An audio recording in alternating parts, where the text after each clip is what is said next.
చివరికి ఏమైంది, ఆ మీనాక్షి నటరాజన్ మీద కేసే ఎగిరిపోయింది. ఎక్కడదా కేసు?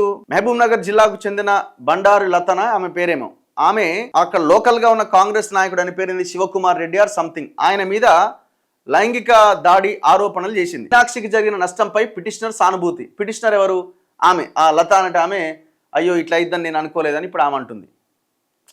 ఆమె ఇట్లా అయిద్దని అనుకోకపోయి ఉండొచ్చేమో, కానీ నష్టం ఎంత జరిగింది. కానీ వేరే ఏ లీడర్ అయినా కూడా ఇంత సింపతి వచ్చేది కాదేమో. కానీ ఆమె తన ఐడియాలజీ పట్ల నిబద్ధతతో పనిచేస్తున్న లీడరు.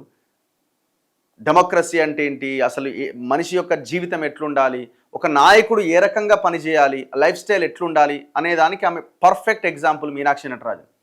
అట్లాంటి వాళ్ళు రాజ్యసభలో ఉండాలా, కానీ దుర్మార్గులు అడ్డుకున్నారు, కాకుండా చేసిరు.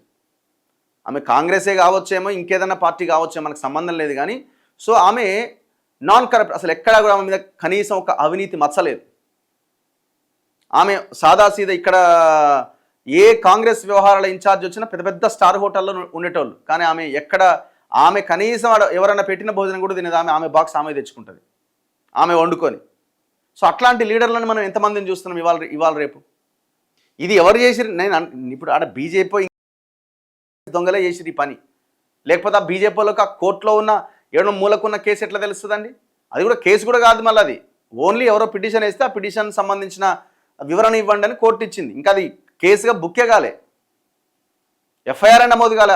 అది లేకపోతే ఎట్లా తెలుస్తుంది వాళ్ళకి?